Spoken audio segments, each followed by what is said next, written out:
Bonjour, mon nom est Claude Vachon. Aujourd'hui, je commence la deuxième lettre de l'Épître aux Corinthiens.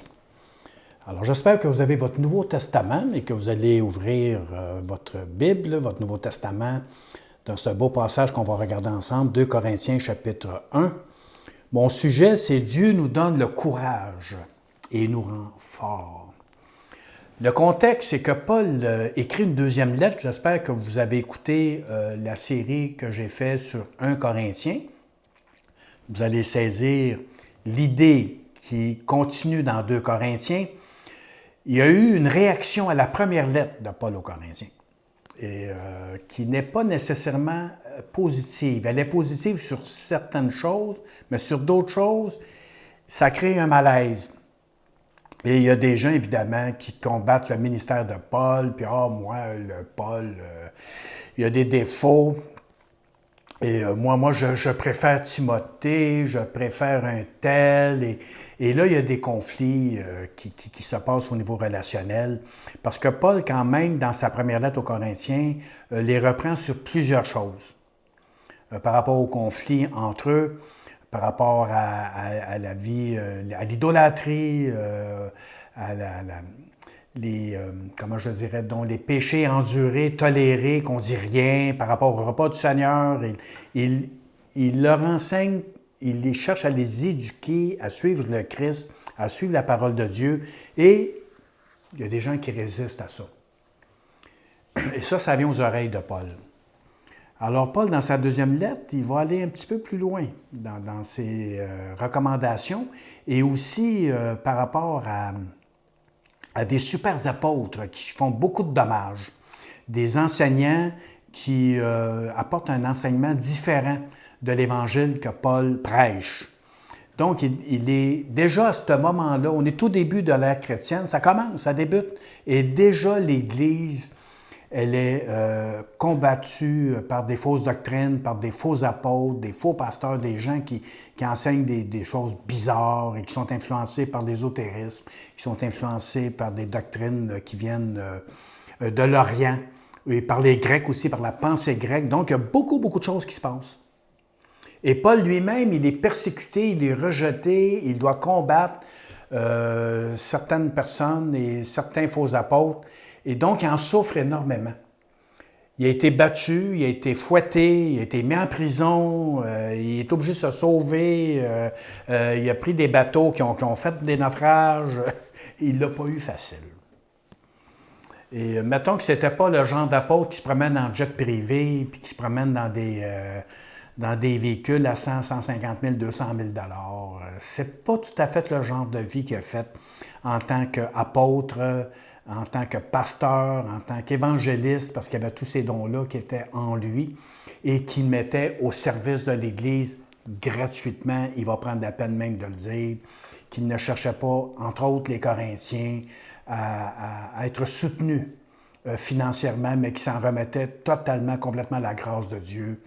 Et là, donc, c'est quelqu'un qui souffre, qui a souffert, et qui, malgré des injustices, l'incompréhension, le rejet, l'isolement, il va persévérer. Il va continuer à servir le Christ. Et dans l'Église de Corinthe, il y a des gens qui sont fidèles à l'Évangile et au Christ, et puis qui ont la vie dure. Alors, il veut les encourager à continuer, à persévérer dans la foi, à s'attacher à la parole de Dieu, à s'attacher au message de Jésus. Alors, c'est pour ça qu'il va dire au verset 3, 2 Corinthiens chapitre 1, verset 3 qui nous dit « Rendons gloire à Dieu ». Là, on parle d'un gars qui est persécuté puis qui a la vie dure, qui a vécu la famine, la soif, qui couchait dans des endroits, il ne couchait pas dans les hôtels 5 étoiles. Là. Et pourtant, malgré l'opposition, même de supposés chrétiens, l'apôtre Paul dit « Rendons gloire à Dieu ». C'est tellement beau comment son âme, elle est reconnaissante malgré tout ce qu'il vit. Donc, il n'est pas focusé sur la bénédiction matérielle parce qu'il serait choqué, il serait enragé, puis il douterait même de Dieu. c'est comme ça qu'il pensait. Donc, malgré les difficultés, rendons gloire à Dieu, le Père de notre Seigneur Jésus-Christ. Il est le Père plein de bonté et le Dieu qui nous encourage toujours. C'est beau. Alors, à travers... Il n'y a rien. Puis malgré ça, il rend gloire à Dieu, puis il dit que le Père, que Dieu le Père, qu'il est plein de bonté. Wow! Le mot qui est là, c'est un Dieu de tendresse.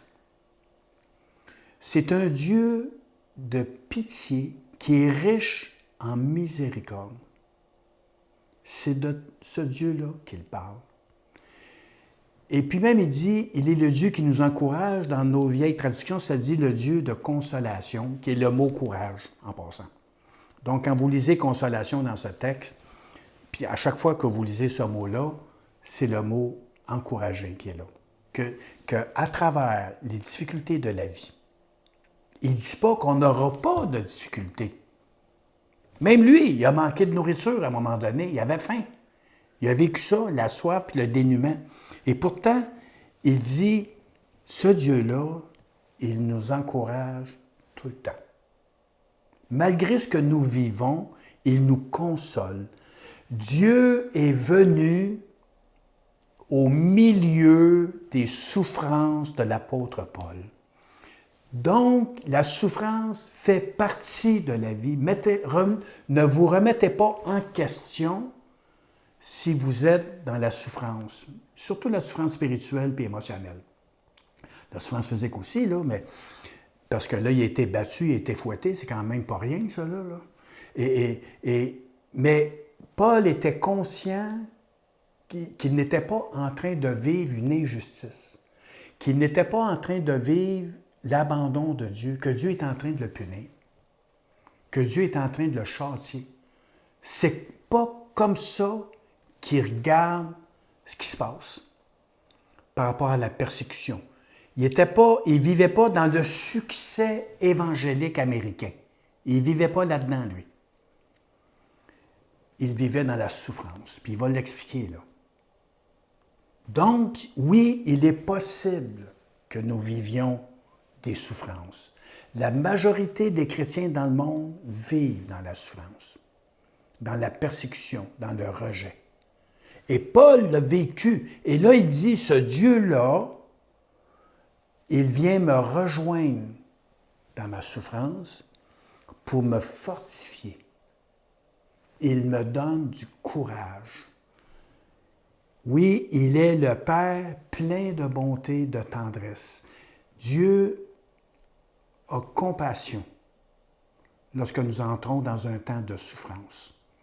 Il nous accompagne dans ce temps de souffrance. Il ne l'enlève pas nécessairement,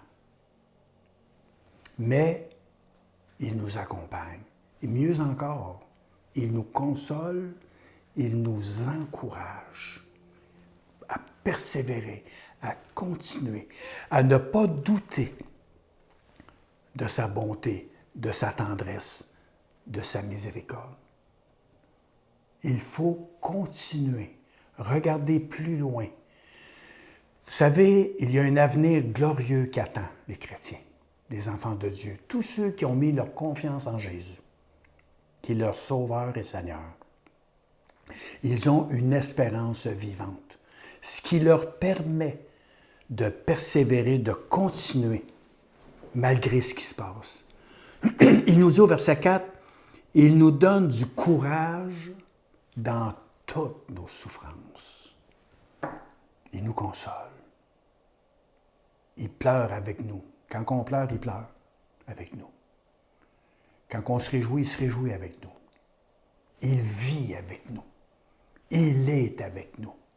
Il est l'Éternel, je suis. Il est toujours présent. Il nous donne du courage, même si c'est dur, même si c'est tough. Puis ça va arriver, ça.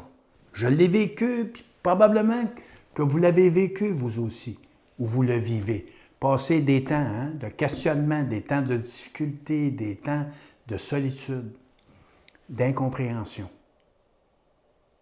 Et là, le Seigneur, il vient. Moi, je pense à un temps que j'ai vécu à un moment donné très difficile. Je suis parti, puis le Seigneur me dit, il ne faut pas que tu lâches. Retourne. Puis je suis retourné d'où je sortais, là. Puis tu continues. Persévère. Je suis avec toi. Je sais que c'est dur. Je sais que c'est tough. Je sais que tu souffres. Tu trouves ça difficile. Je suis avec toi. Continue. Il nous donne du courage. Il me montre l'avenir glorieux qui m'attend.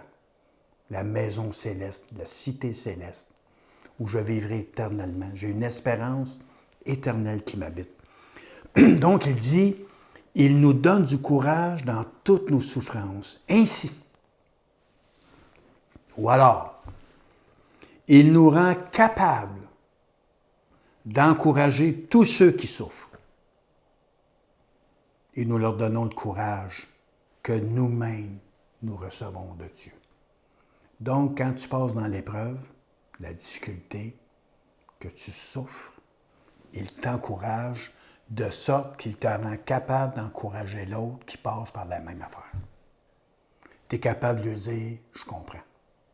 Tu n'arrives pas avec des paroles positives, des paroles que tu as apprises par cœur. Tu n'essayes pas de faire les choses, rendre les choses faciles. Non, non, je comprends ce que tu vis. Je sais que c'est difficile. Continue. Tu vas passer à travers. Dieu va t'aider. Il va t'accompagner là-dedans. Tu vas encore souffrir peut-être pour un petit bout de temps. Ça va peut-être être encore difficile pour un petit bout de temps. Mais il va t'en sortir. Tu vas sortir grandi de ça. Sur le coup, on ne le voit pas. On ne le réalise pas. Sur le coup, on veut être guéri tout de suite. On aimerait que le problème soit réglé tout de suite, instantanément. Ça, c'est tout à fait normal et humain. Mais ce n'est pas nécessairement la réalité. Donc, tu as vécu quelque chose, tu es encouragé. Et l'objectif, c'est que tu encourages les autres. En effet, comme nous participons aux nombreuses souffrances du Christ, de la même façon, nous recevons beaucoup d'encouragement par le Christ. C'est très, très beau. Plus nous souffrons pour le Christ. Là, on ne parle pas de souffrance à cause de mes péchés, à cause d'une bavure que j'ai faite ou de quelque chose que je... Souffrir pour le Christ, ça, c'est notre témoignage. Je souffre en tant que chrétien. Plus que je souffre pour le Christ et plus que je suis réconforté, encouragé. Prendre position pour Jésus-Christ, c'est d'entrer en communion vivante avec le Seigneur. Nous le suivons dans la voie qu'il nous a tracée. Nous participons à ses souffrances. Être chrétien, c'est de marcher sur son chemin, c'est d'être avec lui. C'est la semaine sainte cette semaine. C'est le chemin de la douleur qui mène à la croix et qui ensuite arrive à la résurrection, la fête de Pâques, qui n'est pas la fête des petits cocos, puis des petits lapins, puis le chocolat, là. C'est la résurrection du Messie qui a passé par un chemin de souffrance. Le chrétien prend le même chemin. Mes frères et mes sœurs qui ont vécu au tout début de l'Église, après la résurrection de Jésus, ils ont passé par le même chemin. Et là, lorsque nous entrons dans ce chemin, il nous accompagne. Il nous encourage. Il nous dit, persévère, je vais te consoler, je vais être avec toi, jusqu'à la résurrection. Je vais t'accompagner jusqu'au bout, comme lui est allé jusqu'au bout, à la croix du Calvaire, où il a souffert pour nous. Et le troisième jour, il est ressuscité. Et c'est ce que nous vivrons. Donc, c'est pour ça qu'il cherche à nous encourager. Je vais t'encourager, continue, persévère. Oui, c'est difficile le rejet. Oui, c'est difficile, les insultes, les gens qui nous laissent tomber, les gens qui nous parlent peu, qui nous évitent. Bien, mon maître a tout vécu ça. Alors, vis pas la culpabilité parce que tu vis ça, puis parce que tu penses que tu as dit ou que tu as fait quelque chose de pas correct. Non, non, non. Persévère, continue. Il va t'accompagner là-dedans. L'apôtre Paul a tout vécu ça. Puis il souffre pour l'Église, il souffre pour que cette Église soit sainte, soit en santé, qu'elle vive pour le Christ. Et là, il y a des gens à l'intérieur qui le combattent, qui sont contre lui, qui le ridiculisent, il ne sait pas parler. Puis lui, là, il fait le brave quand il écrit ses lettres, mais quand il est là, il shake, là, il a peur. Puis on se moque de lui. Comme les gens se sont moqués du Maître. Hein? Quand il était à la croix, descends de la croix! Si tu es réellement le Fils de Dieu, ils ont continué à se moquer, ils ont continué à le ridiculiser, à le rabaisser. Il n'a pas dit un mot. Puis il a dit à son Père, pardonne-leur. C'est à cela que nous sommes appelés. C'est le chemin que nous suivons. Puis il va arriver des choses. Des menaces. Moi, j'ai des frères dans le monde qui sont menacés à tous les jours. Soit qui perdent leur travail, perdent leur maison, perdent leurs églises, perdent la vie. Il y en a à tous les jours. Nous, on parle de la bourse, on parle du Canadien. Nous, c'est de ça qu'on parle. C'est ça, nous, nos souffrances. Ces gens-là sont là, là. Puis peut-être que vous le vivez parce que vous témoignez dans votre famille, parce que vous témoignez dans votre milieu de travail. C'est très difficile. Il y a une douleur qui est là, une douleur morale, une douleur spirituelle qui est là, qui est tout à fait normale. Et c'est pour ça que nous avons besoin de la consolation de Dieu, d'être rassurés par le Seigneur, d'être encouragés. Et c'est ça qu'il dit. Continue. Continue. Persévère. Je vais vous emmener ensuite au verset 21 et 22 qui nous dit « Et c'est Dieu lui-même qui nous rend forts. » C'est beau, hein? C'est lui. C'est lui qui te rend fort. C'est Dieu lui-même qui nous rend forts avec vous pour le Christ.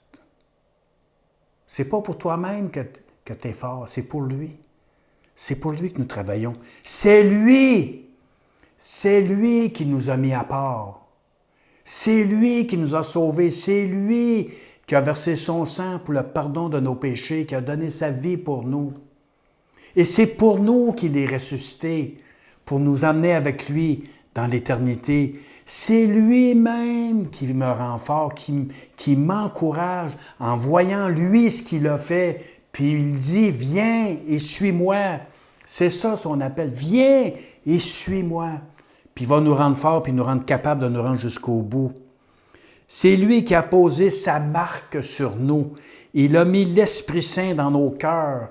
Et cet Esprit est la première part des biens qu'il va nous donner.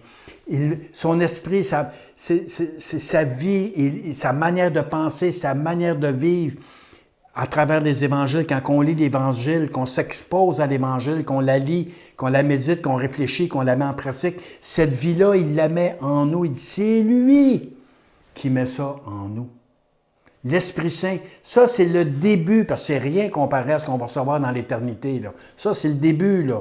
Ça, là, c'est la garantie qu'on lui appartient. J'aime beaucoup la traduction Bayard que je vais vous lire qui nous dit « Qui nous rend fort avec vous dans le Christ? » Qui? Et qui nous a donné l'onction? Dieu. Juste ça. Dieu. Je trouve ça tellement beau, tellement poétique, tellement profond. Il faut que je vous le répète. Qui nous rend fort avec vous dans le Christ? C'est en lui que je suis fort, dans sa parole, dans ma communion avec lui. Puis qui te l'a donné, ça? C'est pas ton intelligence, c'est pas par toi-même, c'est pas par ta volonté, c'est pas par ta force. C'est Dieu qui te l'a donné. C'est Dieu. C'est Dieu qui m'a donné cette capacité de continuer, de persévérer malgré tout, malgré l'opposition, malgré les sceptiques. Qui m'a permis de continuer? Qui me permet aujourd'hui de vous parler? Moi, là, je suis un pécheur qui est sauvé par la grâce de Dieu. C'est lui qui m'a pardonné. C'est lui qui a fait de moi un enfant de Dieu. Puis c'est lui qui me dit, Claude, parle, parle. C'est lui, ça vient de lui, c'est Dieu. Qui nous a marqués d'un sceau? On est scellés. Qui a donné les arts? Souffle dans nos cœurs. Je trouve ça tellement beau. Souffle. Souffle, c'est l'esprit. C'est le souffle. C'est le souffle de Dieu. Il souffle sa parole. Comme les apôtres, quand ils étaient réunis au jour de la Pentecôte. Le souffle est venu. Wow, ça a bougé, il y a eu un vacarme, un bruit. Là. Le souffle est entré. Il est venu sur eux. Et il les a scellés pour l'éternité. L'avez-vous reçu? L'avez-vous reçu? Ce souffle sacré. Ouvrez votre cœur maintenant. Ouvrez-vous à lui, à Jésus-Christ, qui est mort pour vous, qui a donné sa vie pour vous, qui s'est sacrifié, qui est l'agneau de Dieu, et qui maintenant est ressuscité. Il règne dans le ciel. Et au moment où il a été intronisé, le souffle est descendu. Recevez-le maintenant. Au nom de Jésus, ouvrez votre cœur. Recevez le souffle dans votre cœur. Maintenant, il va vous sceller. Dites-lui de tout votre cœur merci pour ton pardon, pour ta grâce envers moi. Merci que tu m'accueilles, que tu ne me rejettes pas. Merci que tu me consoles, que l'Esprit Saint est là. Merci que tu vas m'encourager, comme on a lu tantôt. Toujours, Dieu nous encourage, toujours. Merci que tu vas m'encourager toujours, tous les jours, jusqu'à ton retour. Recevez ce cadeau maintenant. Dieu nous donne. Dieu nous donne. Je ne vais pas le chercher. C'est lui qui vient. Dieu nous donne le courage et nous rend forts. Recevez le souffle maintenant. Amen. Vous pouvez nous suivre sur l'essentiel avec un c.ca. Que vous puissiez vivre cette passion du Christ consciemment cette semaine et que vous aboutissiez à ce beau jour de la résurrection. Allez à l'Église dimanche. Allez le remercier. Allez le louer. Allez lui dire « Wow, c'est fantastique. Je crois en quelqu'un qui est vivant. Et il habite en moi. » Soyez bénis. Et si vous aimez ce passage, vous pouvez nous liker, vous pouvez partager cette bonne nouvelle de Jésus. Que Dieu vous bénisse. À bientôt.